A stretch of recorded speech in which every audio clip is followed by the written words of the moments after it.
안녕하세요. 정치 속의 철학 이야기, 철학 속의 정치 이야기, 철학사이다 애청자 여러분. 정치 철학자 김만권입니다. 오늘은 철학사이다 바로 이 책이 선정한 세 번째 책, 우리도 행복할 수 있을까의 저자 오마이뉴스의 오연호 대표 기자와 이야기를 나누어 볼까 합니다.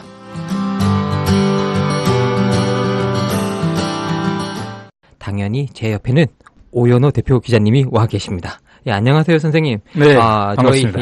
저희 철학사이다 애청자 여러분께 정답게 인사 한마디만 주시겠습니까? 네, 안녕하세요. 오마이뉴스 대표 오연호입니다. 이렇게 초청해 주셔서 감사합니다. 한 시간 동안 재밌게 얘기 나눠보죠. 예. 네. 한 시간 동안 즐겁게 정말 이야기 나누시면 정말 감사드리겠고요. 예. 오연호 대표님과 이 책에 대해서 이야기를 나누기 전에 제가 이 책에 관해서 여러분께 잠시 소개를 드리는 게 좋겠다는 생각입니다. 이 책은요, 사실 올해 출간되거나 그런 책이 아닙니다. 2014년 9월에 출간된 책인데요. 최근에 15세를 찍었다고 합니다. 저는 저자인데 상당히 부러운데요. 네. 5만 6천 부가 팔렸고요. 지금도 꾸준히 독자들이 찾고 있습니다. 이 책을 제게 적극 추천해 주신 분이 계신데요. 그분이 이 책이 지니는 진정한 의미로 꼽아준 게 독자들과의 교감이었습니다. 예, 책이 출간되고 나서요, 2년 동안 오연호의 행복 특강이 진행되었는데요. 이미 500회를 넘겼다고 합니다. 예, 출판사에서 이걸 섭외하거나 주최한 행사도 아니고요. 모두 자발적으로 만들어진 행사라고 합니다. 전국 곳곳에 고등학교, 독서 모임, 학부모 모임, 교사단체, 도서관, 협동조합, 시민단체, 노조, 안 부른 곳이 없는 것 같은데요. 이런 다양한 곳에서 이 책을 읽고 저자를 초대해서 함께 이야기하고 있다고 합니다. 게다가 이 책을 읽고 특강을 함께 들은 독자들이요, 꿈틀리라는 모임을 만들기도 했다는군요. 작은 것이라도 일상에서 꿈틀거리며 실천하자는 취지를 담고 있다고 합니다. 지금도 특강 신청은 계속되고 있고요. 오늘도 원래 있어야만 하는데 이 녹음 때문에 안 하시는 날이라고 하시네요. 네, 철학사이다가 너무 중요하기 때문에. 감사합니다. 예, 그리고 당분간 오연호 대표님께서 독자들을 꾸준히 만날 계획이라고 합니다. 책 한 권이 마중물이 돼서 독자들의 공감을 이끌어내고 함께 실천을 이끌어낸다는 점에서 무척 인상적이라고 하지 않을 수가 없습니다. 저도 작가지만요, 너무 부러운데요. 선생님, 이 기회를 빌려서 열렬히 호응해 주신 독자들께 일단 짧은 감사의 말을 먼저 드리고 시작하는 것도 나쁠 것 같진 않습니다. 네. 책이 2년 전에 나왔는데 계속 살아 움직이고 있는데요. 그건 독자 덕분인 것 같습니다. 특히 이제 독자들과 제가 공감한 게 이제 독후 감의 시대가 지났다. 독후 활동의 시대다. 책을 읽고 우리가 서로 꿈틀거리자. 그랬더니 여기서 꿈틀 저기서 꿈틀 하면서 서로 나눠주기도 하고요. 그래서 여기까지 올 수 있었던 것 같고요. 그 과정에서 사단법인 꿈틀리도 만들어졌고 또 하나의 학교가 만들어졌습니다. 꿈틀리 인생 학교. 그래서 이 모든 것들이 제가 처음에 책을 냈을 때는 전혀 예상치 못했던 일들입니다. 책을 내고 나서 독자들과 교감하면서 강연을 하면서 이들이 뭘 염원하는지 이런 걸 쭉 듣다 보니까 자연스럽게 이런 모임이 만들어지고 학교가 만들어지고 이렇게 되어가고 있는 것 같아요. 네. 이 독후 감의 시대가 끝나고 독후 활동의 시대가 왔다라고 하신 네. 표현이 너무 인상적인데요. 네네. 사실 이렇게 책 하나를 읽고 다양한 활동이 그냥 단지 감정을 느끼거나 그런 데서 끝나는 것이 아니라 활동으로 이어지고 있다는 점에서 이 책이 가지고 있는 엄청난 에너지와 힘이 좀 돋보이는 부분인 것 같아요. 대부분 독후 감에서 끝나거든요. 네, 그래서 이게 이제 중학교, 고등학교에서도 이 책을 읽고 많이 이제 독후감을 쓰거든요, 학생들이. 그럼 제가 이제 제 강연을 요청한 학교는 제가 조건을 제시합니다. 단순 독후감이 아니라 독후 활동기를 함께 씁시다, 우리. 그러면 제가 강연을 가겠습니다. 그래서 학생부터 학부모, 교사에 이르기까지 혹은 노조원이나 직장인, 공무원 이르기까지 너무 안타까운 게 우리 사회가 헬조선이라는 말이 너무 그냥 횡행하잖아요.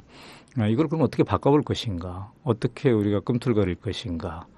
이렇게 경제 성장도 이루었고 규모도 막 크고 그러는데 아파트도 치솟고 그러는데 왜 우리는 행복지수가 낮을까? 도대체 우리는 뭘 어떻게 다시 한번 해볼 수 있을까? 이런 것을 이제 덴마크를 통해서 덴마크를 부러워하는 게 아니라 우리 안에 덴마크를 한번 만들어 보자. 행복지수 1위의 나라 덴마크는 왜 그렇게 됐고 우리는 또 어떻게 할 것인가 이런 거를 이제 나누는 거죠. 사실 이게 독서 활동이 될 수 있었다고 생각이 드는 게 뭐냐면요. 사실 제가 이 책을 읽으면서 이게 좀 부끄러운 이야기인데 새벽에 막 훌쩍훌쩍 울었던 기억이 나요. 아니, 사람들이 이렇게 살 수도 있구나. 그렇죠. 네, 사람들이 이렇게 뭘 해야만 한다는 데서 벗어나서 이걸 하고 싶은 일을 하는데도 인생이 사라지고 그 인생이 정말 좋은 인생으로서 그러니까 뭘 해야만 하는가가 아니라 어떻게 살아야 좋은 인생인가를 생각하고 살아도 되는구나라는 걸 보면서 그렇죠. 깜짝 놀랐었습니다. 예. 그러니까 우리가 뭔가 하자고 그럴 때 되겠어 우리나라에서 이런 얘기 많이 하잖아요. 근데 이 덴마크의 사례는 되는구나. 인간들이 어떤 새로운 더 나은 사회를 꿈꾸고 그것을 위해서 함께 노력했을 때 되네. 이런 사례를 보여준 그런 거예요. 근데 이제 더 중요한 것은 그래서 덴마크가 부럽다가 아니라 그럼 덴마크가 왜 그렇게 됐지? 보니까 그들을 그렇게 행복하게 만든 그 가치들이 우리에게 낯선 것들이 아니더라는 거죠. 자유, 평등, 안정, 이웃, 환경 이런 것들이 말이죠. 우리가 늘 강조했던 말들이에요. 학교에서도 막 더불어 행복한 학교 이렇게 학교에 붙어 있지 않습니까? 이미 우리는 그 구호로는 다 돼 있어요. 그러니까 그런 구호를 어떻게 문화화하는가 삶 속에서 이제 이거를 우리가 이제 배워가면서 우리 안에도 그걸 이제 실천하는 일 이게 이제 남아 있겠죠. 네. 예, 삶 속에 문화화한다라는 말이 또 인상적으로 좀 다가오는데요. 아니 이렇게 책을 잠시 소개하려고 했던 이야기가 본격적으로 책에 대한 이야기로 이제 자연스럽게 들어가 버린 것 같습니다. 제가 사실은 처음으로 이 책을 왜 쓰게 되셨는가 이렇게 사실 여쭙고 싶었는데 조금 더 자세하게 밝혀주시면 책에 제가 이러저런 얘기가 있었습니다만은 이제 이 덴마크를 제가 주목하게 된 게 지난 2012년 12월 대선 직후 우리 사회가 어디로 가야 될 것인가에 대한 고민들이 많이 있지 않았습니까? 청취자들은 어땠는지 모르겠으나 저는 제가 찍은 후보가 대통령이 되지 않더군요, 당시에.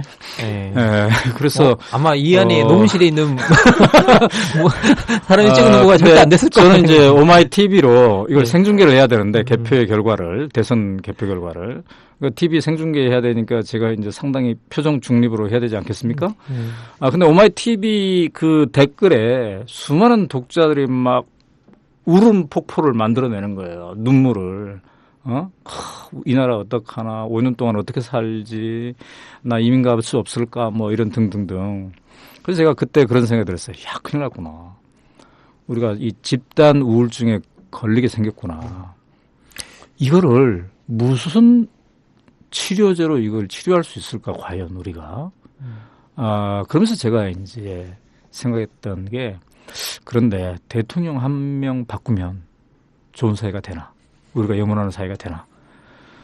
대통령 안 바뀌더라도 시민의 힘으로 할 수 있는 또 다른 것들은 뭘까?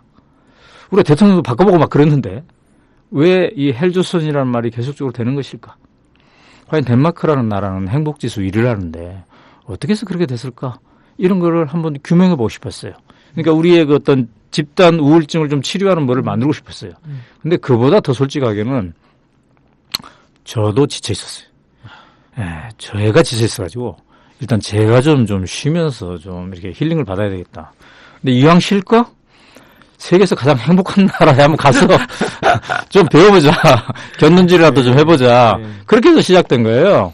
근데 쉬러 갔는데 며칠 만에 이거 혼자 보기는 아깝다. 이런 생각이 들었고 이제 기록을 했고 오마이뉴스에 연재를 했고 그러다 보니까 반응이 뜨거워서 나중에 이제 책으로까지 진전이 됐죠.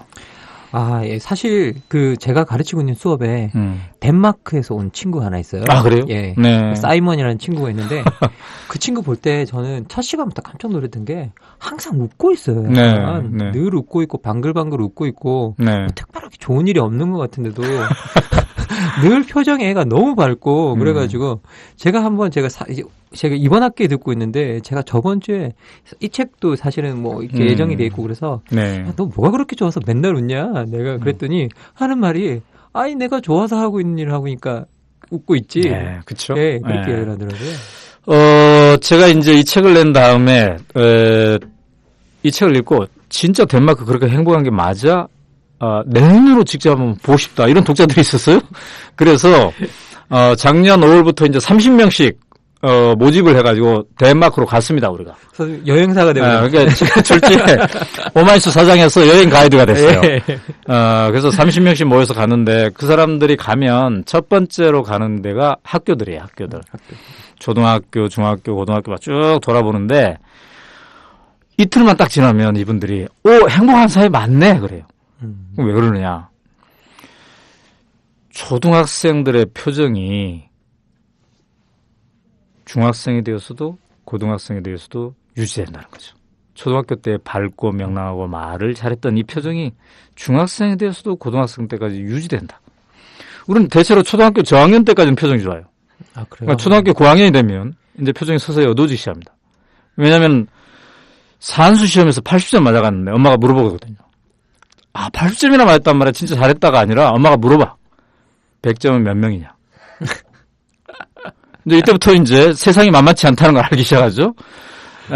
중고등학생 때는 뭐 더 하죠. 그래서 초등학교 때 밝았던 애들이 중학생이 되면 어두워지고 고등학생이 되면 말까지 안 하는 이 현상이 너무너무 많아요. 그래서 저는 덴마크의 아이들을 보면서 그런 생각 들었어요. 이들은 왜 이렇게 밝을까? 왜 이렇게 말을 잘할까? 그 사이먼이 얘기했다는 덴마크 친구 그 사이먼이 얘기했다는 게 똑같아요. 스스로 선택하니 즐겁다. 이거를 어렸을 때부터 어른이 될 때까지 유지되는 거죠.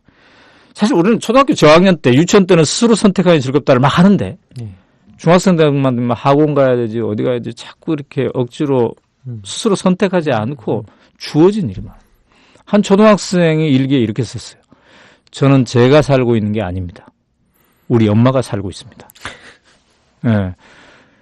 그러니까 스스로 선택하니 즐겁다를 누려야 충분한 시간적 여유를 가지고 그것을 누려야 이 표정이 좋아지고 안정이 되는 거죠. 그죠? 예, 그렇죠. 당연히 그렇죠. 예. 그래서 그 덴마크 친구는 표정이 좋을 수밖에 없는데 그 특별한 게 아니라 덴마크의 대다수 아이들은 초등학교 때 표정이 고3 때까지 유지된다. 그래서 저는 우리 교육의 목표를 그렇게 잡았어요. 별거 없다. 다른 거 없다. 다 버리고 유일하게 하나 남는 교육의 목표는 유치원 때 초등학교 때 밝고 명랑했던 말 잘하던 이거를 중학교 고등학교 때까지 유지시켜주는 것이다. 이게 목표라고 생각해요. 사실 제가 그 사이먼 친구한테 진짜 저도 제가 수업 시간에 대놓고 물었었어요. 넌 진짜 그렇게 행복하니? 넌 행복지수 1위 나라에서 왔으니? 그랬더니 한국에 와서 더 행복해졌어요. 그러는 거예요. 그래서 왜? 그랬더니 한국에 오니까 내가 얼마나 행복한 나라에 사는지 알겠더라고요. 그래요. 그렇게 이야기를 하더라고요. 아니 걔네들 뭐 대학까지 등록금이 무료인데다가 대학생 되면 월 120만 원씩 받잖아요. 월급을 받는단 말이에요. 모든 대학생이 대학 안 다녀도 청년 중에 직업이 없으면 월 80만 원씩 받는단 말이죠. 예. 우리 한국 학생들은 지금 뭐 반값 등록금도 제대로 안 되는 거잖아요. 그렇죠. 이슈화가 되고는 있지만, 그러니까 왜 120만 원씩 줍니까 월급을 대학생한테? 그랬더니 덴마크 교육부 관계자가 그러더군요. 우리는 헌법을 지키기 위해서 그렇습니다. 헌법에 그렇게 규정이 돼 있다는 거죠. 헌법에 모든 국민이 균등하게 교육받을 권리가 있다. 이렇게 써 있대. 이거 우리나라도 비슷하게 있지 않습니까? 네, 그렇죠. 당연히 있죠. 우리나라 비슷하게 있는데 우리나라는 지금 37만 명의 대학생들이 가난한 대학생이에요. 그러니까 아르바이트를 해야만 수업에 갈 수 있는. 그런데 아르바이트 뭐 편의점에서 서너 시간 하다 보면 기운 빠지잖아요. 그쵸. 수업에 집중하기 힘들잖아요. 이런 상태에 놓이게 된 거는 국가와 사회의 책임이다. 개인의 책임이 아니라 이게 덴마크 사람들의 발상이에요. 그렇죠. 그래서 그 헌법을 지키기 위해서 자기는 준다고 이렇게 하더군요. 그러니까 그런 사회 속에서 사니까 안정감을 누리고 그래서 안정되니까 스스로 선택할 자유와 결합돼서 표정이 좋아지고 이렇게 되는 거죠. 네. 사실 이 책에도 그 6개의 키워드가 등장하지 않습니까? 근데 저 같은 경우에는 네. 그 키워드 중에 안정, 사회가 나를 보호해준다. 이게 정말 가장 좀 마음에 들었었습니다. 네. 아까 말한 그 사이먼이라는 학생도요. 수업 시간에 저한테 이야기를 하더라고요. 그 행복 이야기를 하면서 뭐라고 이야기하냐면 한국에 와서 보니까 자기가 2달 만에 바로 알게 됐다는 거예요. 네. 한국에서는 사람이 인생에서 낙오하면 갈 데가 없구나. 네. 이걸 알게 됐는데 그 친구가 지금 이게 라디오 방송에서 표현을 잘 못하겠어요. 그 친구가 뭐라 그러냐면 한국에서는 사람이 떨어지면 이렇게 슉 계속 떨어지지 않냐고 바닥으로. 그런데 우리는 사람이 이렇게 떨어지면 국가가 와서 이렇게 손으로 보듬어서 이렇게 올려준다는 거예요. 네, 이렇게 네. 올려준다고 표현을 하더라고요. 예, 그러면서 이야기를 하는 게 자기 나라에 대한 사회 안전망에 대한 고마움을 절실하게 한국에 와서 알게 되었다라고 네. 이제 표현을 그렇게 하시던데 예, 선생님께서는 그 수많은 안전망 중에 덴마크에서 보았던 네. 것 중에 좀 가장 인상적이었던 거 그런 거 하나만 좀 소개해 주셨으면 좋겠습니다. 네. 그 아까 그 학생의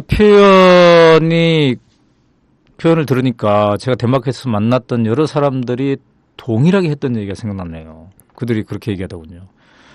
우리는 아무리 잘못되어도 길거리에 나앉지 않습니다. 예. 길거리에 나앉을 자유가 없어서. 예. 길거리에 나앉을 자유가 없다. 예. 홈리스를 자유가 없군요. 여러 가지로 이렇게 받쳐준다는 거야. 예. 자, 그러면서 이제 저는 한 택시기사 얘기를 해보고 싶은데요. 예. 대체로 한 사회에 가면 택시기사의 표정을 보면 알 수 있어요. 그 사회가 얼마나 안정된 사회인지. 우리나라 택시 우리나라 택시가 표정이 별로 안 좋죠. 근데 덴마크의 택시기사들은 대체로 표정이 좋습니다. 아, 예. 그래서 제가 왜 이렇게 표정이 좋습니까? 그랬더니 이 택시기사 말이 뭐냐면 자기는 월급 봉투가 2개래요. 하나는 회사에서 받지만 또 다른 월급 봉투가 있는데 그거는 사회로부터 받는 됩니다. 아. 그 표현이 뭐냐면 사회가 자기에게 교육비를 한 푼 안 들게 해준대요. 그러니까 자녀가 3명인데 3명 다 사교육비를 포함해서 교육비가 하나도 안 든다는 거예요. 그다음에 사회가 나에게 의료비를 한 푼 안 들게 한대요. 아, 의료비. 예, 의료비가 전에 무료. 모든 국민 주치 제도니까. 그리고 세 번째로 사회가 나에게 굳이 큰 아파트 장만하지 않아도 된다고 한대. 우리는 막 아파트 장만 이게 꿈일 수도 있잖아요. 그러나 거기는 그냥 적절하게 있는 대로 이렇게 산다는 거죠. 자, 이 3가지만 없으면 그러니까 교육비, 의료비, 주거비 이 3가지에 대한 부담만 없으면 택시기사가 적절하게만 임금을 받아도 표정이 좋을 수 있는 거예요. 그죠? 예, 대한민국 대부분의 택시 기사님들이 이 3개에 다 시달리고 있을 텐데. 그렇죠. 예, 예. 그래서 우리는 택시기사한테 가을이 왔네요. 좀 낙엽이 떨어졌네요. 이렇게 뭔가 인사말을 건네도 답이 없어요. 예. 그냥 열심히 그냥. 예? 지금 답할 기운이 없어요, 지금. 왜냐하면 모든 그 무게가 자기 2 어깨에 걸려있기 때문이죠. 그래서 아까 말씀하신 그 안정의 중요성, 그게 그렇게 있는 겁니다. 예. 그렇게 안정이 있으면 어떻게 되느냐? 안정이 되니까 도전을 하더군요. 그쵸. 창조적으로. 자, 우리 일부 보수 언론이 맨날 그 얘기하죠. 복지병에 들게 된다. 복지를 통해서 너무 안정을 시켜주면 누구도 도전하지 않으려고 한다. 천만에 그게 아니잖아요. 지금 우리나라 대학생들이 직업을 선택할 때 전부 다 안정희구 직업이잖아요. 그렇죠. 심지어 뭐 지금 똑똑한 고등학생들이 학교를 관두고 구급 공무원 시험을 친다고 그러잖아요. 네. 그러니까 안정이 제일이야. 이게 뭐냐면 불안정하니까 안정을 추구하는 거예요. 근데 덴마크 같은 경우는 이제 사회보장이 돼 있고 비빌 언덕이 있으니까 안정이 되니까 도전하고 창의적으로 한단 말이죠. 네. 그게 제가 봤을 때는 기본소득이라는 제도가 또 그렇죠. 그쪽에 있잖아요. 네네네. 뭐 만약에 실업을 당했다고 할지라도 제가 덴마크 그 친구한테 그 선생님 책에서 보고 야 니는 지금 이제 2년 정도 서포트 해준다며 그 실업을 되고 나면 2년 정도 국가에서 그렇게 잘 보살펴준다고 하더라고 이제 그 이야기를 했더니 제가 선생님 책에서 미처 놓친 부분을 그 친구가 또 이야기를 하고 있더라고요. 아니 그 형식적으로는 2년인데 어떻게 해서든 우리나라에 살고 있는 동안 죽을 때까지는 어떻게 해서든 보장이 돼라고 표현을 하더라고요. 네, 맞습니다. 예. 실업기금 그러니까 실직자라 할지라도 기본소득을 보장해 주기 위해서 주는 실업기금이 한 15년 전까지만 하더라도 무기한이 있어요. 무기한. 이게 7년으로 줄어들었고 4년으로 줄어들었고 지금은 2년입니다. 예, 예. 그러면 이제 뭔가 복지제도가 막 축소되는 거 아니냐 이런 생각을 가질 수 있죠. 예. 그런데 그 친구의 말처럼 일단 2년인데 그 기간에 다른 직업을 찾을 수 있도록 재교육을 시켜서 알선을 해주고 이렇게 하지만 그래도 못 찾는 사람들. 예, 그런 사람이 있는데. 그래서 있으면 계속 준다는 거예요. 다른 방법으로. 그러니까 이 우산으로 받쳐주다가 이 우산의 시효가 끝나면 또 다른 우산이 와서 받쳐주는 그런 기간이 되는 거죠. 그러니까 이게 뭐냐면은 한 사회에 나는 패배자야 이런 생각을 갖는 사람을 최소화시키는 게 이들의 그 가치예요. 그러니까 어떻게 하면 최대한의 멤버들이 생기 있게 만들 것인가. 그 핵심이 내가 행복하려면 우리가 행복해야 된다는 철학이 확고하기 때문이에요. 그러니까 나만 잘해서는 안 된다. 우리 집 자식만 잘해서는 안 되고 남의 집 자식이 잘나야 더불어 함께 행복하다는 뭐 그런 거예요. 그래서 이번에 우리가 그 덴마크의 감옥을 가봤거든요. 이 책에는 안 써 있는데 그 예. 감옥에 간 사람 그럼 어때요? 우리나라처럼 뭐 민주화 운동하다 감옥 간 거 말고 예, 예. 범죄하다 감옥에 가면 이 사람은 인생의 실패자구나, 패배자구나 이런 생각이 들잖아요. 근데 그런 사람들까지도 어떻게 다시 생기 있게 만드나 정상인으로 이걸 보기 위해서 갔더니 신기한 게 덴마크 감옥의 절반 정도가 열린 감옥이더군요. 아, 그 창살이 없는 감옥이에요? 감옥에 담장도 없어요. 아, 감옥 다니면서 대학 다닐 수 있어요. 감옥 다니면서 그 참여연대 놀러 올 수 있어요. 교도관 동행 없이. 혼자서요? 혼자서. 아, 감옥 다니면서 회사도 다녀요. 단 밤 8시가 되면 감옥 안으로 들어가야 돼요. 그 규제밖에 없는 건가요? 그 규제밖에 없어. 그 감옥 안에 보니까 감방 안에 냉장고도 있고, 예? 컴퓨터도 있고, 커피포트도 있고, 다리미까지. 뭐 우리나라 고시원보다 훨씬 낫더군요. 아, 우리나라 고시원은 사람 살 곳이 안 돼요. 네. 지금 청년들이 지금 거기서 그리고 감옥 안에 담장이 없고 감옥 안에 놀이터가 있어요. 어린이 놀이터. 이거 왜 만들어놨지? 애 데리고 엄마가 면회 오면 지극히 정상적인 속에서 아빠를 만나라는 거야. 우리는 어디서 아빠를 만나요? 이 새창살 사이에 두고 이렇게 하잖아요. 그렇죠. 구멍 몇 개 뽕뽕 나고. 예. 그러니까 자 이게 뭘 얘기하느냐면 유치원 때 우리가 모두가 승자잖아요. 예, 그렇죠. 모두가 학예 발표회 때 무대에 나가잖아요. 근데 이제 중학생이 되면 몇 명 잘하는 애만 나가. 고등학생이 되면 더 잘하는 애만 나오고. 예? 근데 그게 아니라 처음부터 끝까지 우리 모두가 행복해야지 우리도 행복하다는 이 가치를 어떻게 구현할 것인가. 이걸 줄기차게 이게 가져가기 때문에 사회도 이렇게 되는 거예요. 이게 한국 사회 이게 제가 봤을 때 우리라는 문화보다는 네. 한 개인이 얼마나 잘하는가의 문화를 제가 한번 경험해 본 적이 있었는데 이건 우리나라에서도 아니에요. 미국에 있는 한국 교회에 갔는데 그의 학생들이 대학 입학한 애들을 소개를 해주는 거예요. 근데 그게 학교 서열 순대로 서 있어요, 애들이. 잘 미국 사회에 딱 학교 서열이 있으니까 네. 그 서열 순대로 서 있고 심지어 목사님이 학교 서열 순대로 아이들을 소개시켜주더라고요. 그래서 네. 제가 그걸 보고 야 이건 진짜 한국 사회 고질적인 병이 이 해외까지 다 나와 있는 거구나. 그러니까 우리나라에서 지금 이제 한 고등학교에서 몇 명이 이른바 좋은 대학 갔나? 이게 중요한 거예요, 지금. 그러면 그렇게 이른바 좋은 대학에 가지 않는 수많은 학생들이 겪을 좌절과 그들의 상처, 그들이 우리 헌법 10조에서 규정하고 있는 모든 인간은 인간으로서의 존엄을 가진다. 이걸 누리게 할 방법에 대한 대안은 없어요. 제시는 안 해주고 몇 명이 스카이에 갔나 이걸 중시한단 말이죠. 그렇죠. 이래가지고는 안 된다는 거예요. 우리가 제주도에 놀러 갈 때도 3명이 가는데 한 명만 막 기분 좋고 생기고 2명이 시무룩해 있으면 이게 여행이 재미없잖아요. 그렇죠. 네? 당연히 재미없는 거죠. 예. 한 교실도 마찬가지고 예. 사회도 마찬가지인데 우리는 지금까지 카운트를 몇 명이 좋은 데가 갔나. 그렇죠. 예? 예. 이걸로 평가한 거예요. 그죠? 예.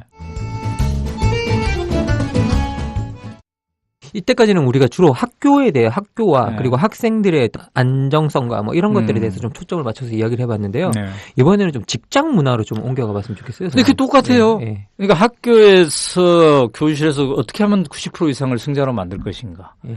그러니까 더불어 함께 즐겁게. 그럼 직장도 마찬가지죠. 그래서 직장에 노동조합 결성률이 무려 70%가 넘더군요. 예, 그렇죠. 예. 우리나라는 지금 10%잖아요. 10%도 안 되지 않나요? 10%도 안 돼. 10% 아니, 깨져가고 있어요. 예. 그러니까 교실에서 내가 행복하려면 우리가 행복해야 된다. 이걸 배웠으면 직장에서도 이걸 실천해야 될 거 아니에요? 사회 나왔으니까. 예. 그게 이제 노동조합이에요. 그렇죠. 예. 나 혼자 각자 도생하는 게 아니라 우리가 함께 더불어 함께 이렇게 행복해야 된다는 걸 보여주는 게 이거라는 거죠. 그다음에 근데 이게 가능하려면 주인의식이 있어야 돼요. 각자가. 근데 이거를 학생 때부터 배웁니다. 중학생만 되면 애들이 학교 운영위원회에 참여해요. 그러면 어떤 공동체에 속하든 우리들이 주인이다라는 의식을 갖게 되는 거죠. 그럼 이제 회사에 오면은 노조 결성은 당연하고 그다음에 노동자들이 경영까지 참여할 수 있습니다. 어떻게 하냐면 법으로 아예 정했어요. 35인 이상의 기업이면 노동자들이 경영에도 참여한다. 그러니까 이사진 같은데 이사에 참여하는 거예요. 예. 이사를 뽑는 거죠. 그래서 우리는 4년에 한 번씩 국회의원 선거를 하는데 마찬가지로 그쪽은 이사 선발 선거가 있어요. 그러니까 노조원들, 노조 사이에서. 예. 그러니까 노조라기보다는 그 평직원들이 평직원들이 이제 뽑는 거죠. 그래서 노조 결성의 자유는 물론이고 경영 참여의 자유도 있기 때문에 그들이 우리가 실질적으로 주인이구나 이 회사에 이렇게 되면 어때요? 파업도 줄어들고 갈등도 줄어들고 이렇게 되겠죠. 네. 거기다가 또 제가 선생님께서 묘사한 직장 문화를 보면서 좀 직장뿐만이 아닌 것 같은데 그 사회의 평등 문화, 네. 평등 의식이 네. 참 인상적이었는데 그렇죠. 예, 선생님 한번 그 좀 구체적으로 소개해 주셨으면 좋겠습니다. 그러니까 택시 기사와 의사가 예. 사장이 변호사가 함께 그냥 어울리는 거예요. 그 고등학교만 졸업한 택시 기사, 그다음에 고등학교만 졸업한 식당 종업원 이 사람들이 뭐라고 그러냐면요. 우리는 고등학교만 졸업해서 이렇게 식당 종업을 하지만 동창회 나가는 게 전혀 부담스럽지 않다. 이렇게 얘기하는 거예요. 예. 그래서 제가 책에다 뭐라고 써놨냐면 행복사회란 뭐냐.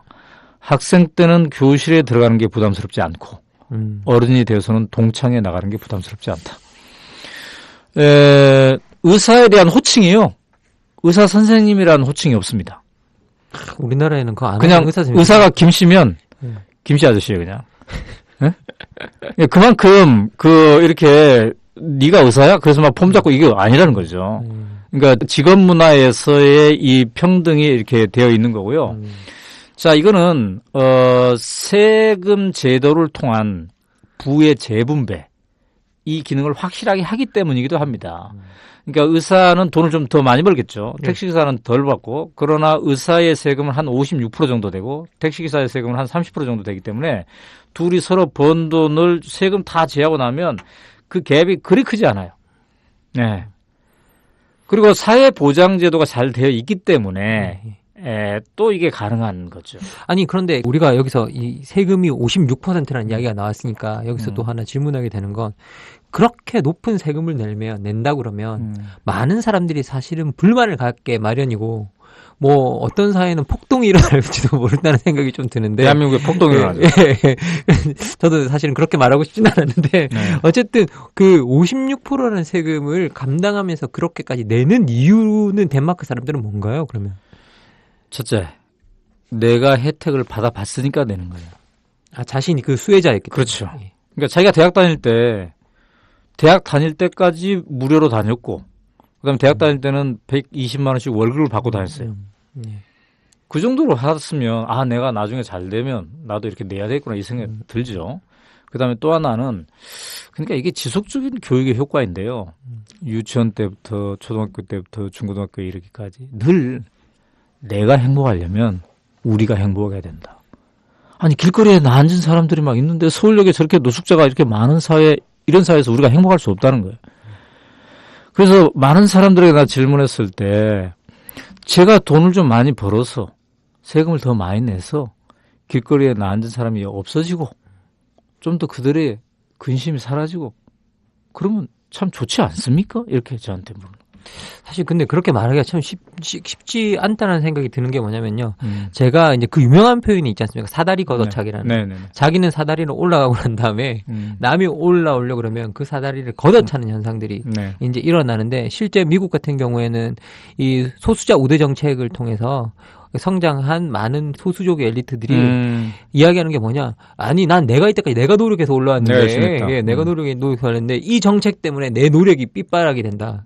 그게 바로 아메리칸 드림의 그 부정적인 거죠. 나의 출세, 나의 직업, 내 차, 내 집이 얼마나, 막 이게 중요한. 근데 덴마크는 그룬투비라는 이 목사님이 계셨는데, 1830년경부터 한 70년경까지 활동한 이 목사님이 계셨는데 이분은 이분이 그 도입했던 교육의 가치가 바로 그거였어요.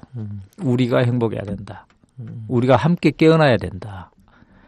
그래서 내가 아닌 우리 이것을 굉장히 강조했고 그것이 당시 처음에는 대안교육에서 시작했고 나중에는 일반 교육에까지 확장하고 그래서 이게 하나의 가치로 그다음에 단순히 교실에서의 가치가 아니라 삶의 현장에서 만들어졌는데 그게 바로 협동조합입니다. 협동조합을 만들어서 생활 경제 속에서 이들이 체득한 거예요. 나만 잘나는 게 아니라 우리가 함께 했더니 돈도 벌리네. 이런 선순환 과정을 겪었기 때문에 이들이 그 가치를 지속적으로 가져올 수 있었다고 봅니다.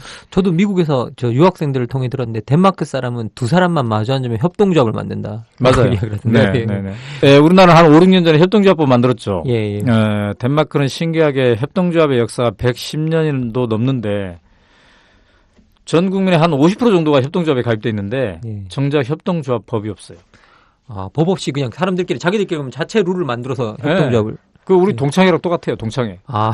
동창회 법 없잖아요. 동창회 잘만 운영되고 있잖아요. 그렇죠. 한 사람이 서너 개씩 가입돼 있잖아요. 동창회. 곧 동창회 법도 저희 나라는 생길 것 같은 느낌이 드는데. 그러니까 왜 그러면 협동조합법이 안 생겼냐? 처음에 이제 우리 더불어 함께 잘 살아보자 이렇게 교실에서 교육을 받았던 애들이 이제 농촌 애들이잖아요. 이게 청소년이 돼서 협동조합을 만들기 시작했어요. 이게 낙농국가 덴마크의 시작인데, 근데 이게 주로 지방에서 변방에서 시작됐어요. 응? 중앙은 코펜하겐인데 저기 지방에서 막 시작된 거예요. 근데 지방에서 시작되니까 한두 군데에서 해보니까 막 너무 돈을 많이 버네, 잘 버네, 의미도 있고 민주주의도 되고 돈도 벌고. 민주주의 학습장이라고 생각했던 거군요. 그러니까 이 동네 저 동네에서 막 들불처럼 생긴 겁니다. 삽시간에. 그러니까 법을 만들 새도 없이 여기저기서 많이 생긴 거예요. 그러니까 두고 보니까 법 없이도 잘 되네? 좀 더 두고 봤더니 그래도 잘 되네? 그게 지금 110년이나 걸렸어요. 근데 아직 법을 안 만들고 있어요. 엄청난 나라라는 생각이 드는데, 제가 이야기하시는 거 들어보면, 보통 우리가 뭔가 바꾼다, 개혁한다, 그런 걸 생각할 때, 주로 국가의 중앙을 보고, 그리고 그 국가에 뛰어난 리더가 있는지 없는지를 보는데, 덴마크 같은 경우에서는 바깥에서 시작해서. 그렇죠. 지방에서, 변방에서. 변방에서 안으로 들어왔고, 거기다가 정치 지도자들의 역할들보다는 그 아래에 있는 시민들의 역할이 엄청나게 중요했다라는 생각이 좀 맞습니다. 드네요. 그래서 우리가 덴마크가 참 의미 있는 게 위로부터 국가가 정부가 주도하는 거 하나도 없어요. 그러니까 덴마크를 오늘날의 행복지수 1위 국가로 만든 게 첫 번째가 교육인데 교육도 그룬투비에 의해서 그룬투비와 그 동료들에 의해서 처음에 지방에서 아래로부터 시작됐단 말이죠. 그다음에 협동조합 운동. 이것도 농민들이 막 해가지고 형성이 된 거예요. 그다음에 그 얘기 들어봤을 거예요. 달가스라는 사람의 이름. 이 사람이 국토 개간 운동을 했는데 이것도 이런 참여연대 같은 NGO를 만들어서 했어요. 국토 개간을. 생각해 보세요. 어떻게 참여연대 같은 NGO가 국토 개간 운동을 할 생각을 해. 정말 그 덴마크가 기후도 안 좋고 땅도 척박하고 그래서 국토 개간을 막 했어요. 그럼 정부 역할은 뭐냐? 뭐가 되는 걸 보잖아요. 그러면 방해하지 않고 공을 가로채지 않고 적절하게 나중에 지원한다는 거. 이게 국가의 역할. 그러니까 국가가 1차적으로 주도하기보다는 2차적으로 지원해 주는 그렇죠. 그 역할만 담당하게 되는 거죠. 근데 또 지원이 방해가 되면 안 되잖아요. 그렇죠. 방해하지 않고 또 공을 가로채면 안 되죠. 시민의 공을. 시민사회의 그 공을 인정하고 그들의 생태계를 인정하고 적절하게 뒤에서 지원해 주는 거. 이런 정도로 이렇게 한 거죠. 그러면 이 국가는 사실 행복지수 1위고, 그리고 사실 제가 부패도 이런 것들 봐도 상당히 탑 5위 안에 들어가서 투명성 1위. 투명성, 국제 투명성 기구에서 조사한 걸 보니까 네. 항상 탑 그래요. 5 안에 들어가 있는데요. 그러면 뭐 사실 이렇게 정치인들도 사실 상대적으로 상당히 청렴하고 검소하고 그렇다고 들었는데, 그러면 언론이나 이런 데서는 뭐 별로 역할이 없겠어요? 그럼 이런 나라는? 저도 그게 궁금했어요. 예. 근데 덴마크 언론인들을 만나봤더니 그래도 언론의 감시 기능이 필요하다. 그래도 언론이 뭐가 잘 되고 있고 뭐는 부족하고 이걸 또 하면 더 잘하겠다. 이런 것들이 필요하다는 거예요. 덴마크가 굉장히 어떤 시스템도 이게 오픈되어 있는데요. 신기한 게 기자가 되려면 저널리즘 전문 대학원을 나와야 돼요. 아, 예. 우리 지금 의사가 되려면 의학 전문 대학원 나와야 되듯이 예. 그만큼 저널리즘 이 기자에 대한 어떤 강한 윤리 그다음에 그 스킬에 대한 것들을 막 배우고 있던데요. 그 사회가 이렇게 건강성을 유지하는데 언론의 역할이 여전히 중요하다. 늘 점검해야 된다. 그러니까 공무원이든 정부든 행정을 하다 보면은 애초에 목표한 것과 어떻게 달라가고 있는가를 누군가를 점검해 줘야 되고 지적하는 게 필요하다. 이렇게 얘기하는 거예요.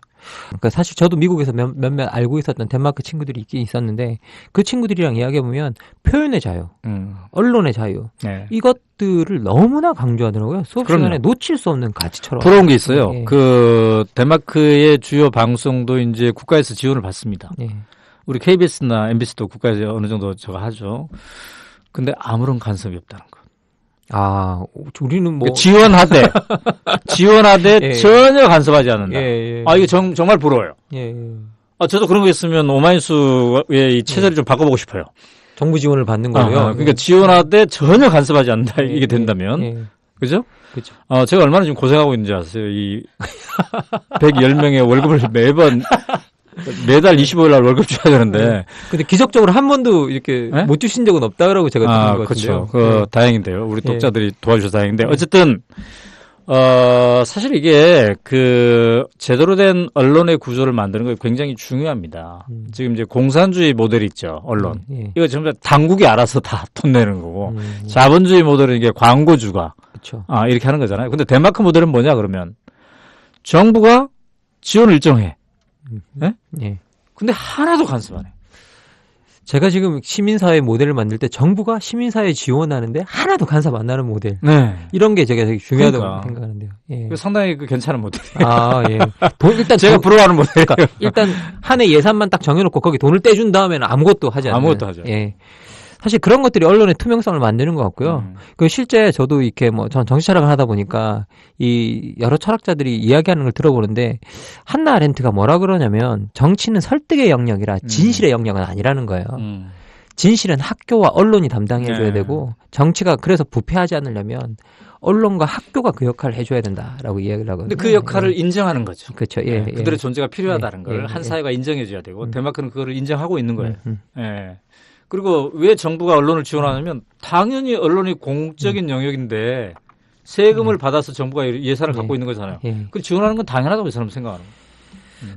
참 이게 우리가 지금까지 거의 덴마크 찬양에 가까운 이야기를 좀 하다 보니까, 덴마크 사실 읽다 보면 사실 제가 우리도 행복할 수 있을까라는 이 책을 읽으면서 어떤 생각을 했냐면, 오늘 1시간 인터뷰하는 게 너무 아깝다는 생각이 들었었어요. 왜냐면 이 책은 처음부터 끝까지 한번 읽어주는 게 차라리 낫다 라는 이 생각이 들 정도로 전 사실 구절구절 하나가 버릴 데가 없다는 생각이 좀 들었었는데, 이 책에서 이제 제가 보면서 이건 정말 소중한 정보다라고 생각했던 게, 우리가 이런 덴마크 배우기를 운동을 아주 오래 전부터 맞습니다. 했다라고 그러더라고요. 우리나라가. 맞아요. 90년 됐어요. 90년요? 예. 그러니까 오연호가 처음이 아니에요, 지금. 저도 그걸 보고 깜짝 놀랐어요. 저는 처음에 이제 행복지수 1위의 나라 덴마크에 주목해서 간 거잖아요. 도대체 이 나라가 왜 됐나. 근데 저는 그 전에 무슨 일이 있었는지를 모르고 갔어요. 그래서 이제 첫 번째 덴마크 한 열흘 갔다가 오고, 좀 더 심층적으로 취재를 해야 되겠다. 다시 한번 또 갔어요. 그때 덴마크 사람들을 만났는데 그 한국에서 옛날에 막 이렇게 왔다라고 그러더라고요. 아, 덴마크 사람들이요. 예. 그래서 그러면서 이제 막 뒤져보기 시작했더니 여러 가지 역사가 있었어요. 첫 번째, 새마을운동. 박정희 정권 때 있었던 새마을운동. 예. 이게요. 꼭 덴마크만 아니지만 예. 덴마크와 이스라엘 농촌 배우기였어요. 덴마크와 이스라엘. 덴마크와 이스라엘. 예. 그래서 덴마크에 갔다 온 분이 예. 그 유달령 박사, 유태영 박사 이런 사람들이 새마을운동에 개입하게 된 청와대에서 박정희 대통령과 함께 그런 이제 계기가 된 거고요. 예. 근데 이때 새마을운동은 열심히 일하자 이건 배워왔는데 예. 가장 핵심을 못 배웠어요. 우리 스스로가 주인이다. 이 시민이 그런 생각하고 시민이 자각하고 깨어나고 비판의식, 특히 비판의식이 있어야 된다. 예. 이거는 못 배운 거예요. 그러니까 박정희 대통령이 이 덴마크 배우기를 절반도 못했어요. 제대로 하지 못한 거죠. 사실 그룬트비라는 분이 깨어있으라, 공부하라. 그렇게 이야기를 계속 그러니까 그 박정희 대통령이 그룬트비를 제대로 알았으면 이렇게 해야 돼. 예. 내가 얘기할 때, 내가 지시할 때 침묵하지 말고 따라만 하지 말고 언제든지 의문이 되면 손 들고 질문해라. 이렇게 얘기해야 돼요. 그룬트비는 뭐라고까지 얘기했냐면 예. 자기가 목사인데도 목사가 설교하고 있으면 아멘 아멘만 하지 말고 의문 나면 손 들고 질문하라. 우리 교회에서 목사님 설교하고 있는데 손 들고 질문하면 어떻게 돼요? 마귀가 들렸다 그러죠. 근데 그렇다면 그렇게까지 얘기하면서 토론이 중요하다, 비판의식이 중요하다, 학생의 본분은 비판적으로 질문하기다 이렇게 얘기하는 거야. 그래서 우리가 새마을운동을 제대로 했으면 박정희 대통령이 그걸 국민에게 얘기하지. 내가 독재인지 아닌지 니들이 나한테 질문을 해라. 이게 참 저거였던 거죠. 그러니까 그게 안 됐기 때문에 네. 시골에서 농촌에서 새마을운동 막 하고 있는 바로 그때 청계천에서는 전태일이 분신하고 있었던 거죠. 그렇죠. 예. 전태일은 더불어 함께 하자고 응? 이 운동을 하는데 분신한 거죠. 근데 이제 더 재밌는 건 새마을운동이 있기 전에 훨씬 전에 일제시대 때도 우리가 덴마크 배우기를 했다는 거예요. 예, 그 정보가 정말 저는 좀 충격적이었습니다. 1924년경부터 시작돼요. 예. 예. 왜냐하면 일본 사람들이 우리보다 먼저 덴마크에 관심을 가졌어요. 그럼 근데 일본은 어디서 배웠어? 미국에 가서 배워가지고. 그쵸. 미국이 예. 덴마크에 관심을 가지니까. 그럼 미국은 어디서 배웠어? 덴마크의 옆나라인 영국한테 배웠어요. 그러니까 영국이 관심을 갖고 왜 이 나라 사람들은 이렇게 협동조합이 많이 만들어지고 활성화되고 있지? 영국이 먼저 관심을 가졌어요. 그러니까 이제 미국 사람들은 영어로 된 논문들이니까 예. 쉽게 봤겠죠. 예. 근데 그 다음에 또 이제 일본 사람들이 봤고 예. 그걸 또 우리가 봤으니까. 근데 아이러니하게 역설적이게 친일 분자가 예. 친일을 하고 있던 사람들이 가장 먼저 덴마크에 갔어요. 예. 그 다음에 이제 YMCA 예. 이런 데서 농촌운동 하려던 사람들이 갔어요. 그때 나온 작품이 바로 시문의 상록수입니다. 시문의 상록수가 덴마크 농촌 배우기 소설이에요. 예. 예. 그래서 시문의 상록수의 한 줄에도 덴마크라는 말이 나와요.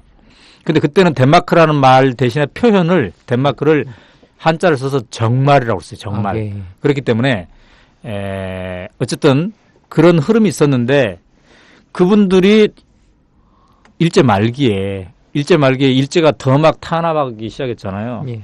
그때 안타깝게도 거의 대부분 친일로 돌아섰어요. 근데 친일은 덴마크 정신하고 또 안 맞는 거잖아요. 그렇죠. 예. 비판의식, 주인의식 이건데 예. 그래서 그렇게 꺾인 거죠. 그래서 어쨌든 일제시대에 한 번, 새마을운동 때 한 번 이 흐름이 있었던 거고요. 그 후에 이제 지금은 일제시대 때는 농촌을 어떻게 살려볼까. 새마을운동도 농촌을 어떻게 살려볼까 하잖아요. 지금은 이제 우리가 삶의 질, 행복, 왜 헬조선이 되었나. 이걸 규명하면서 다시 덴마크를 우리가 주목하고 있는 겁니다. 사실 이게 저 같은 경우에는 뭐 이걸 보면서 참 좀 이 정보를 접하면서 아니 우리가 이렇게 오래 전부터 덴마크 배우기를 했다고 하는데 거기에 대한 단 하나의 공개적인 정보도 이렇게 밑으로 전해지지 않았을 수 있을까라는 생각이 좀 어느 순간에는 좀 들더라고요. 어떻게 해서 우리가 이렇게 이렇게 좋은 국가를 만든 국가를 모델로 삼고 지식인들이 정말 많은 관심을 가지고 있었는데 순식간에 이렇게 관심을 뗐을까라고 좀 생각이 좀 저는 들어서 네. 그 부분은 어떻게 해서 그런 일이 일어난 건가요? 근데 이제 우리 주류 사회가 해방 후에 우리는 이제 미국의 모델을 철저히 따라가기 시작했습니다. 예. 그러니까 미국의 모델, 뭐 우리 미국에 유학 갔다 온 사람들이 대부분 이제 정부 관료가 막 되고 그러지 않았습니까? 예, 예. 그러니까 그거 배우기도 그거 받아 이렇게 자기들은 생각한 것 같아요. 그리고 이 길이 옳은 길이다라고 생각한 것 같아요. 그래서 뭐 덴마크 하면은 제가 이 책을 쓴 다음에 덴마크를 언급하는 거지. 예. 우리가 유럽 그러면 유럽 여행 가면 주로 어디 가요? 뭐 독일, 프랑스, 영국 가는 거지. 예. 이 조그만한 나라의 어떤 거를 주목하기는 굉장히 힘들거든요. 웬만하면 덴마크 안 가려고 그러죠. 날씨도 우울하고. 아, 그렇죠. 네네네. 그랬기 때문에 여기에 대한 제대로 된 주목이 그동안 없었던 것 같고요. 어쨌든 우리는 지난 70년간 미국의 길을 계속 따라온 거예요. 미국처럼 하면 되겠지. 예. 근데 미국의 길도 사실 여러 가지가 있지 않습니까? 천박한 자본주의 말고도 자원봉사 정신에 여러 가지가 있는데 어쨌든 우리는 천박한 자본주의를 상당히 많이 따라온 거예요. 근데 이번에 이제 미국 대선 과정에서 바니 샌더스 후보가 얘기했듯이 미국의 길은 더 이상 아니다. 덴마크 같은 길을 우리가 한번 찾아보자라고 바니 샌더스도 얘기하잖아요. 예. 그러니까 우리에게는 이게 매우 심각한 얘기입니다. 우리가 지난 70년 동안 미국의 뒤를 쫄쫄쫄 따라갔는데 앞서간 미국이 이 길이 아닌가 보다. 이렇게 얘기하고 있어요. 그럼 우리는 더 심각해져야 되잖아요. 그렇죠. 근데 별로 안 심각한 사람들이 많아요, 지금. 우리 지금 정치하시는 분들 중에. 그래서 근본적으로 우리는 어느 길을 향해 달려왔고 이제는 어디로 가야 될 것인가에 대한 근본적 질문을 할 때가 됐고 그 다른 길을 찾아서 나서야 되는데 이 책이 도움이 됐으면 좋겠어요. 네. 사실 저도 미국 대선 보면서 제가 느꼈던 건 뭐냐면 지금 미국 대선이 이렇게 혼란을 겪고 있는 이유는 지금까지 왔던 길이 무엇인가 잘못됐다라는 전체적인 사회적 자각 때문이거든요. 네. 사실 이 책을 보면서 이제 많은 사람들이 저는 좀 가졌으면 좋겠는 게 미국이 아닌 다른 모델도 있다. 다른 길도 그렇죠. 있다. 다른 길도 있다. 예, 다른 길도 어쩌면 우리한테 이게 더 적합한 모델일 수도 있다. 라는 걸 좀 인지했으면 좋겠는데요. 그런데 이 이야기를 좀 하다 보니까 이제 결국 우리가 이르게 되는 게 뭐냐면 그럼 이런 케이스를 통해서 우리는 무엇을 할 것인가? 이거에 대해서 좀 이야기를 좀 해봤으면 좋겠는데요. 그렇죠. 예. 그게 이제 제가 독후 감의 시대가 지나고 독후 활동의 시대가 왔다라고 하는 게 바로 그건데요. 저는 꿈틀리 주민이 됩시다. 꿈틀리 주민되기 운동을 제가 하고 있어요. 아, 꿈틀거리는 꿈틀리 주민은 뭐냐면 더 나은 사회를 위해서, 행복 사회를 위해서 우리가 꿈틀거려 보자. 이건데요. 이 표현을 제가 어디서 얻었냐면 이것도 강연을 통해서 얻은 거예요. 어느 한 학교에 강연 갔더니 그 대안학교에 이렇게 붙어 있더군요. 사람이 살아있다는 것은 꿈틀거린다는 것입니다. 그러니까 우리 살아있자는 거야. 죽어있지 말고. 사람이 살아있다는 것은 꿈틀거린다는 것입니다. 그래서 제가 꿈틀이라는 단어를 좋아하기 시작했고 함께 꿈틀 주민이 됩시다. 이렇게 얘기하는데요. 과정은 이렇습니다. 제 강연을 주최한 데를 찾아가 봤더니 저는 깜짝 놀랐어요. 우리나라에 이렇게 다양한 공부 모임이 있구나. 예. 이곳에서 꿈틀, 저곳에서 꿈틀하고 있구나. 매우 다양해요. 제가 정치부 기자 할 때는 못 봤던 다양한 모습을 본 거예요. 그랬더니 이제 강연에 가가지고 뭘 얘기하자면 내가 며칠 전에 저 동네 가서 강연하고 왔는데 거기는 이렇게 꿈틀거리고 있을디다. 또 이쪽에 가서는 저쪽은 또 이렇게 꿈틀거리고 있을디다. 그랬더니 서로 막 궁금해하는 거예요. 그래서 그러면 서로 꿈틀거리는 사람들끼리 네트워크를 만들어보자. 그게 이제 꿈틀리 주민, 사단법인 꿈틀리 이렇게 만들어진 거고요. 거기에서 꿈틀리 인생학교 이런 것도 이제 만들었는데 제 생각은 무엇을 할 것인가에 대한 핵심은 우리 학교에서, 우리 지역에서, 우리 회사에서, 우리 가정에서 하나의 작은 모델들을 만들어가고 그거를 번지게 하는 거죠. 그게 꿈틀이라는 거죠. 예. 결국은 그 밑바닥에서 우리들이 같이 연결되고 같이 활동하고 무엇인가를 시작하는 것이 그렇습니다. 무엇인가를 시작해야 돼요. 그래서 제가 이제 그럼 우리 무엇부터 시작할까요? 물어봤어요. 독자들한테. 강연장에 모인 사람들한테. 강연하면서 500회 이상 강연하면서 만난 사람이 한 6만 명 되거든요. 네. 그들한테 물어본 거예요. 뭐부터? 여러분 책을 읽었더니 강연을 들었더니 뭐가 제일 부럽습니까? 그랬더니 세 가지였어요. 쉬었다 가도 괜찮아. 다른 길로 가도 괜찮아. 지금 이미 잘하지 않아도 괜찮아. 이 세 가지. 근데 이 세 가지를 농축하고 있는 게 애프터스쿨레 제도거든요. 덴마크 애프터스쿨레. 이거는 뭐냐면 중학교 3학년을 졸업하면 고등학교에 직행하지 않고 1년 동안 쉬었다 가면서 인생을 즐기고 내 안에 또 다른 내가 누가 있는가를 파악하면서 자기 인생 설계를 하는 학교예요. 그래서 이게 가장 부럽다. 이 세 가지 가치를 다 농축하고 있으니까. 그럼 그거 우리나라에 만듭시다. 해가지고 이제 오마이뉴스가 주체가 돼서 몇 차례 포럼을 했고 그래서 드디어 강화도에 만든 게 꿈틀리 인생학교고 거기 지금 30명의 학생이 와서 2학기째 지금 지내고 있습니다. 그러니까 우리도 할 수 있다 해보면 이런 이제 사례들을 만들어가는 거예요. 오, 괜찮네. 쉬었다가도 괜찮네. 다른 길로 가도 괜찮구나. 뭐 이미 잘하지 않아도 함께 할 수 있구나. 이런 것들은 이제 이런 모델들을 한번 만들어가 보는 거죠. 사실 어떤 이렇게 앞선 생각을 하시는 부모님이 계셨던 것 같은데요. 저 아시는 학부모 한 분이 자기 자녀에게 꼭 공부 잘할 필요 없어. 네. 뭘 잘할 필요 없어. 너 중학교 끝나고 난 다음에 3학년 끝나고 난 다음에 1년 동안 여행 다녀와. 라고 이야기했더니 아이가 거부하면서 그러면 내가 남들한테 뒤처지지 않아요. 라고 그러니까. 대답을 했다고 그러고요. 네. 그걸 보면 지금 현재 한국 사회가 정말 얼마나 경쟁적이고 그리고 애들이 왜 그렇게 생각하냐면요. 아까 제가 덴마크는 90% 이상을 승자로 끊임없이 만들어낸 사회라고 했는데 우리 사회는 학교 생활만 보면 10%만 승자가 돼요. 10%만 자기가 원하는 대학에 갈 수 있고 그렇지 않으면 꿈을 꿔서는 못 간다고 생각하는 거예요. 그죠? 예, 그렇죠. 그걸 이미 잘 알기 때문에 아이가 그렇게 이제 생각을 하게 되는 거죠. 근데 그 아이들한테 아니구나. 이렇게 할 수도 있구나. 다른 길로 할 수도 있구나. 지금 잘하지 않아도 괜찮구나. 이거를 이제 보여줘야만 이게 되는 거죠. 네. 사실 제가 좀 이제 뭐라고 해야 될까요? 저는 좀 학문적으로 늘 한국 사회 시민들이 이 87년에 맺은 민주주의라는 약속을 네. 지키려는 사람들이다. 네. 그렇게 네. 생각을 해왔었는데 이제는 시대에도 또 변했기 때문에 네. 또 한 번 시민이라는 새로운 정의가 좀 필요할 것 같은데 선생님께서는 이 덴마크의 경험을 통해서 누가 시민이다 네. 라고 생각하시는지 짤막하게 한번 소회를 좀 이야기해 주셨으면 좋겠습니다. 네네. 네. 만약 87년 민주주의가 여러 가지를 얘기하고 있겠지만, 독재가 아닌 민주주의. 네. 대통령이 아닌 우리가 주인이다. 그렇죠. 만약에 네. 이거를 얘기한 거라면 저는 이제 그 민주주의의 질이 확장돼야 된다고 봐요. 네. 지금 우리 사회에서 민주주의의 요건 중에 굉장히 중요한 것 중에 하나가 내가 잘 되려면 우리가 함께 잘 돼야 된다. 이 정신을 함께 갖고 있는 게 굉장히 중요하다고 봅니다. 네. 그게 이제 깨어있는 시민일 텐데요. 약간 농담입니다만 저는 깨어있는 시민이 누군지가 이번 강연 과정을 통해서 확실하게 잡았어요. 예. 깨어있는 시민이 누구냐면요. 우리도 행복할 수 있을까? 이 심각한 주제로 강연할 때 2시간 동안 단 한순간도 졸지 않고 깨어있는 사람들. 이 사람들이 진정 깨어있는 시민이에요. 아니, 근데 사실 농담이 아닌 게. 네, 사실입니다. 예. 그런 어떻게 우리가 꿈틀거릴까를 고민하고 있는 사람은 이 주제 앞에 줄 수가 없어요. 그렇죠. 네?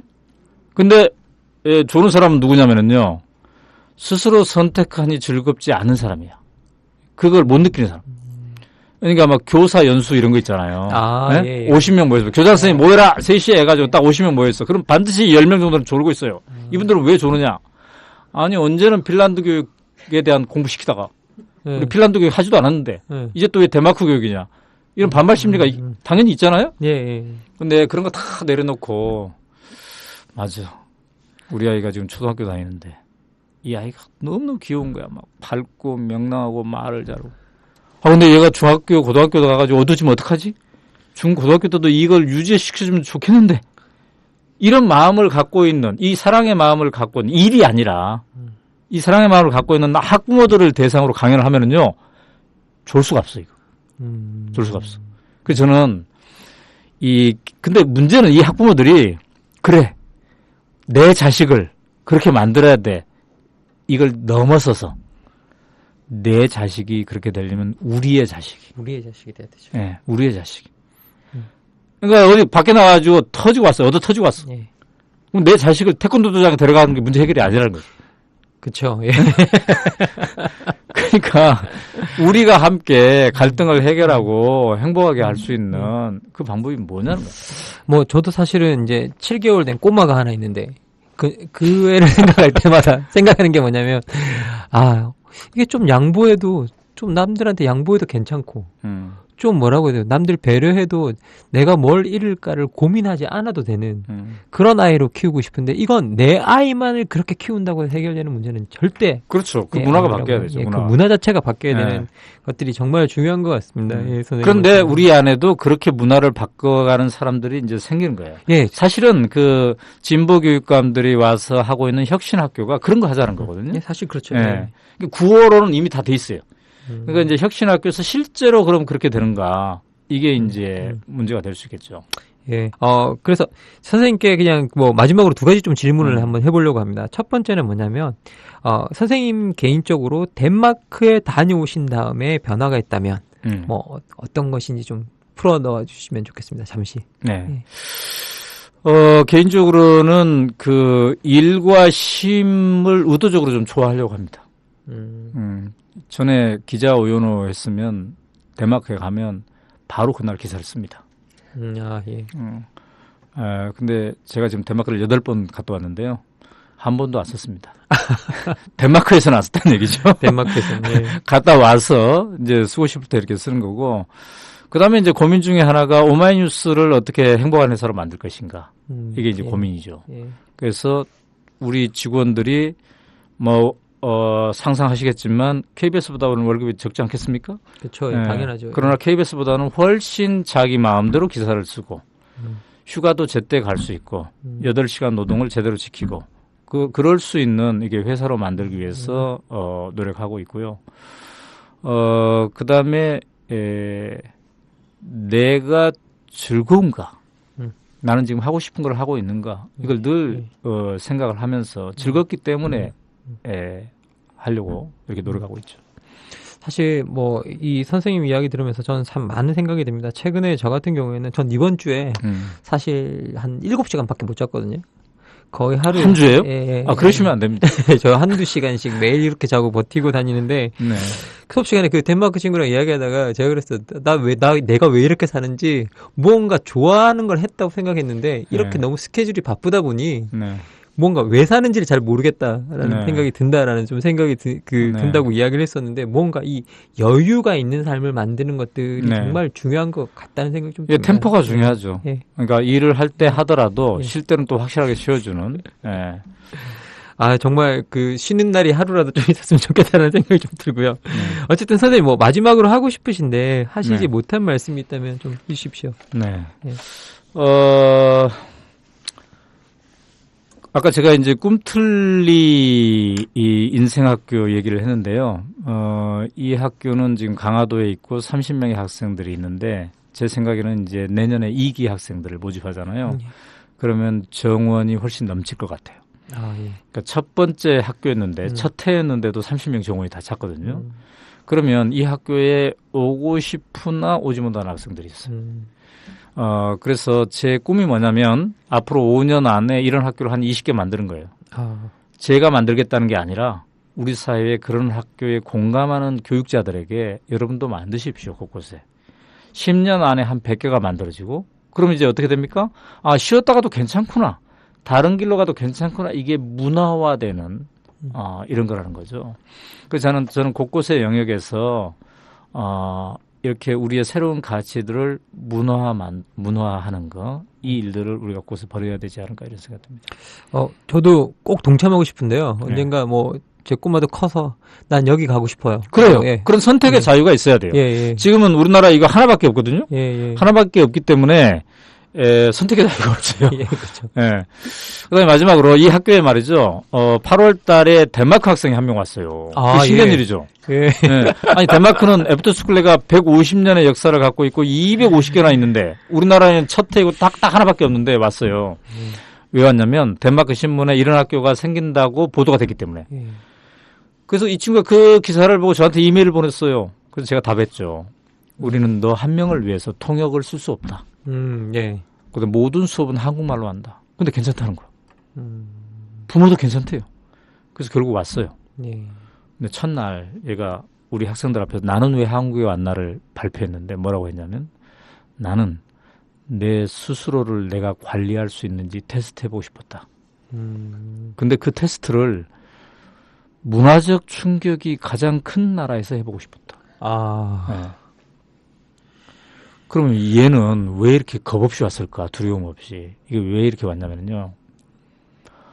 초등학교 때, 중학교 때까지 늘 교실에서 이미 잘하지 않아도 괜찮아. 이걸 체득했기 때문에. 네. 근데 우리는 어느 정도 잘해도 가장 잘하지 않으면 주눅이 드는 사회 속에서 살고 있어요. 이게 왜 그래요?